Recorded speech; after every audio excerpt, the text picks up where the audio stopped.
नमस्कार। राधे राधे। जय श्री कृष्णा। अंजू के नुस्खों में आपका बहुत बहुत स्वागत है। आज मैं आपको इस वीडियो में कार्तिक मास में सुने जाने वाले कार्तिक महात्म का 29वां और 30वां अध्याय सुनाने जा रही हूँ। कि पीछे हमने सुना था कि हमें कौन सा व्रत करना चाहिए, क्या चीज़ हमें नहीं खानी चाहिए और किस प्रकार से हमें पूजा पाठ करने के लिए कार्तिक मास का विष्णु जी ने अति उत्तम जो महीना है बताया है। इसी प्रकार विष्णु जी कार्तिक मास में कार्तिक महात्म सुनने वालों की, तुलसी पूजा के लिए, ब्राह्मणों की पूजा के लिए और एकादशी के व्रत करने वालों के लिए खुद विष्णु भगवान साक्षात सहायता करते हैं और दर्शन देते हैं। 29वां अध्याय। ओम नमो नारायणा, ओम नमो नारायणा, हरि ओम नमो नारायणा। श्री गणेशाय नमः। राजा पृथु ने कहा, हे नारद जी, आपसे कलह ने जिस प्रकार मुक्ति पाई, यह सारी कथा हम आपको सुनाई है, मैंने भली प्रकार सुन ली है। हे देवऋषि, यह काम उन दो नदियों के प्रभाव से हुआ था। कृपा करके मुझे ये बताने की कृपा कीजिए। कृष्णा नदी साक्षात भगवान श्री कृष्ण जी महाराज का शरीर और वेणी नामक नदी भगवान शंकर का शरीर है। इन दोनों नदियों के संगम का महात्म्य श्री ब्रह्मा जी भी वर्णन करने में असमर्थ है। फिर भी चूंकि आपने पूछा है, अतः मैं आपको इनकी उत्पत्ति का वृत्तांत सुनाऊंगा। ध्यान से सुनो। चाक्षाशु मनवंत्र के आरंभ में श्री ब्रह्मा जी ने सहया पर्वत के शिखर पर यज्ञ करने का निश्चय किया। वह सब देवताओं, भगवान विष्णु और शंकर जी यज्ञ की सामग्री लेकर उस पर्वत के शिखर पर गए। तब महर्षि भृगु आदि ऋषियों ने ब्रह्म मुहूर्त में उन्हें दीक्षा देने का विचार किया। इसके बाद उन्होंने श्री ब्रह्मा जी की पत्नी त्वरा को बुलावा भेजा। वह बड़ी आहिस्ता से आ रही थी। इसी बीच में भृगु जी ने विष्णु जी से पूछा, हे प्रभु, आपने त्वरा को शीघ्रता से बुलाया था, वह क्यों नहीं आई? ब्रह्म मुहूर्त टल गया। इस पर भगवान विष्णु ने कहा, यदि त्वरा यथा समय पर नहीं आई तो आप गायत्री को ही स्त्री मानकर दीक्षा विधान कर दीजिएगा। क्या गायत्री पुण्य कर्म में ब्रह्मा जी की स्त्री नहीं हो सकती? नारद जी बोले, भगवान शंकर ने भी विष्णु जी की बात का समर्थन किया। यह बात सुनकर भृगु जी ने गायत्री को श्री ब्रह्मा जी के दाईं ओर बिठाकर दीक्षा विधान आरंभ कर दिया। ऋषि मंडल गायत्री को दीक्षा दे ही रहा था कि इतने में त्वरा भी यज्ञ मंडप में आ पहुंची। श्री ब्रह्मा जी के पास में गायत्री को देखकर ईर्ष्या से क्रोधित होकर त्वरा ने कहा, जहाँ अपूज्यों की पूजा होती है और पूज्यों की अप्रतिष्ठा होती है, वहाँ पर दुर्भिक्ष, मृत्यु तथा भय तीनों अवश्य अश्वमेव हुआ करते हैं। यह गायत्री की ब्रह्मा जी की दाईं ओर तथा मेरे स्थान पर बैठी है। यह दृश्य बहने वाली नदी होगी। आप लोगों ने अविचार से इसे जो मेरे स्थान बिठाया है, अतः आप भी सब के सब जड़ रूप नदियाँ होंगे। नारद जी ने राजा पृथु से कहा, हे राजन, इस तरह त्वरा के शाप को सुनकर गायत्री मारे क्रोध के लाल भभूका होकर अपने होंठ काटने लगी। देवताओं के मना करने पर भी उसने उठकर त्वरा को श्राप दे डाला। गायत्री ने कहा, ब्रह्मा जी जैसे तुम्हारे पति हैं, वैसे ही मेरे भी पति हैं। तुमने व्यर्थ ही श्राप दिया है, अतः तुम भी नदी हो जाओ। नारद जी ने कहा, तब तो देवताओं में भी खलबली सी मच गई। वह त्वरा को दंडवत करके कहने लगे, हे देवी, तूने जो ब्रह्मा आदि सभी देवताओं को श्राप दिया है, इसे यदि हम जड़ रूप नदियाँ हो जाएंगे तो फिर निश्चय ही यह तीनों लोग न हो पाएंगे, क्योंकि यह शाप तुमने बिना विचार दे दिया, अतः तुम इसे वापस ले लो। त्वरा ने कहा, हे देवतागण, आपने यज्ञ के आरंभ में गणेश पूजन नहीं किया है, इसलिए यह विघ्न उपस्थित हुआ है। मेरा यह श्राप कभी खाली नहीं जा सकता, इसलिए आप सब अपने अंगों से जड़ीभूत होकर अवश्य में नदियाँ बनोगे।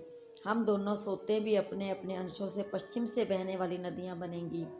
नारद जी ने राजा पृथु से कहा, त्वरा के यह वचन सुनकर सभी देवता, विष्णु, शंकर आदि अपने अपने अंशों से नदियाँ बन गए।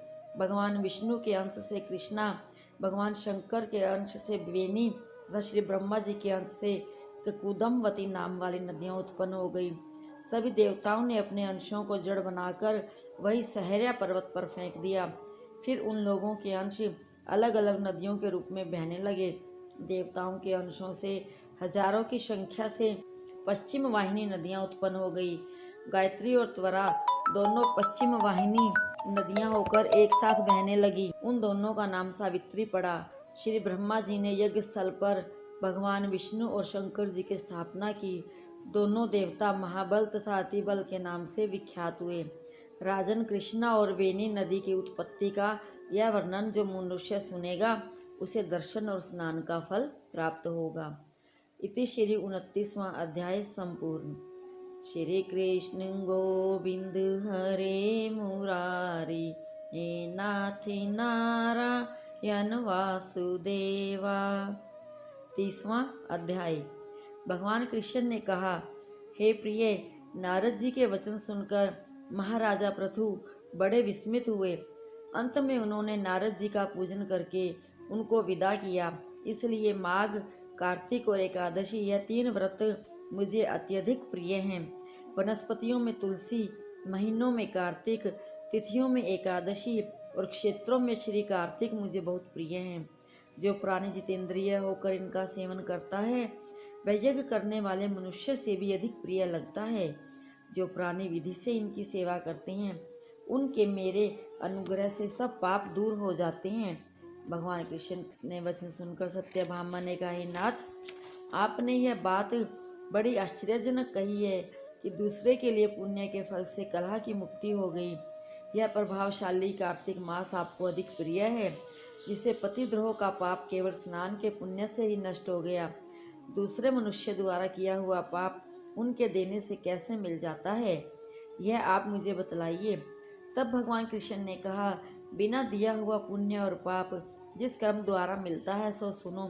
सतयुग में देश, ग्राम तथा कुलों को दिया पुण्य या पाप मिलता था, किंतु कलयुग में केवल कर्ता को ही पाप और पुण्य का फल भोगना पड़ता है। संसर्ग न करने पर भी व्यवस्था की गई और संसर्ग से जैसे पाप व पुण्य दूसरे को मिलते हैं उसकी व्यवस्था भी सुनो।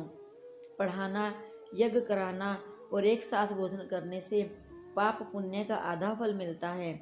एक आसन पर बैठने तथा सवारी पर चढ़ने से, श्वास के आने जाने से पुण्य व पाप का चौथा भाग प्राणी मात्र को मिलता है। स्पर्श करने, भोजन करने से और दूसरे की स्तुति करने से पुण्य और पाप का 6वां भाग मिलता है। दर्शन करने, सुनने तथा ध्यान करने से मनुष्य को पुण्य का पाप का 10वां अंश मिलता है। दूसरे की निंदा, चुगली और धिक्कार करने से उसका 7वां भाग मिलता है। पुण्य करने वाले मनुष्य की जो कोई सेवा करता है वह सेवा का भाग लेता है और अपना पुण्य उसे देता है। नौकर और शिष्य के अतिरिक्त जो मनुष्य दूसरे से सेवा करवाकर उसे पैसे नहीं देता वह सेवक उसके पुण्य का भागी होता है। पंक्ति में बैठे हुए भोजन करने वालों की पत्तल जो व्यक्ति लांघता है वह उसे जिसकी पत्तल उसने लांघी है अपने पुण्य का 6वां भाग देता है। स्नान तथा ध्यान आदि करते हुए मनुष्य जो व्यक्ति बातचीत करता है या उसे स्पर्श करता है वह अपने पुण्य का 6वां भाग उसे दे डालता है। जो मनुष्य धर्म के काम के लिए दूसरों से धन मांगता है वह पुण्य का भागी होता है। ठीक उसी तरह जिस तरह की दान करने वाला पुण्य का भागी होता है। जो मनुष्य धर्म का उपदेश करता है और पश्चात श्रोता से याचना करता है वह अपने पुण्य का 6वां भाग उसे देता है।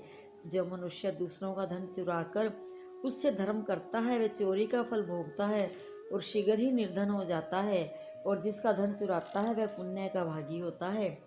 बिना ऋण के उतारे जो मनुष्य मर जाते हैं उनको ऋण देने वाले सज्जन पुण्य के भागी होते हैं। शिक्षा देने वाला, सलाह देने वाला, सामग्री को जुटाने वाला तथा प्रेरणा देने वाला यह पाप और पुण्य के 6ठे भाग को प्राप्त होता है। राजा के पाप पुण्य के 6ष्टांश का भोगी होता है और गुरु शिष्यों का, पति पत्नी का, पिता पुत्र का, स्त्री पति का के लिए पुण्य का 6ठा भाग पाती है। पति को खुश करने वाला आज्ञाकारी स्त्री पति के लिए पुण्य का आधा भाग ले लेती है। जो पुण्यात्मा प्राय लोगों को दान करता है वह उनके पुण्य का 6ठा भाग प्राप्त करता है। जीविका देने वाला मनुष्य जीविका ग्रहण करने वाले मनुष्य के पुण्य के 6ठे भाग को प्राप्त करता है। इस प्रकार दूसरों के लिए पुण्य अथवा पाप देने के भी दूसरे को फल मिल सकते हैं, किंतु यह नियम जो कि मैंने बताए हैं कलयुग में लागू नहीं होते। कलयुग में तो केवल एकमात्र कर्ता को ही अपने पाप व पुण्य भोगने पड़ते हैं। इस संबंध में एक बड़ा पुराना इतिहास जो कि पवित्र भी है और बुद्धि का देने वाला भी है, वो मैं कहता हूँ, जो ध्यान से सुनो। इति श्री 30वां अध्याय संपूर्ण।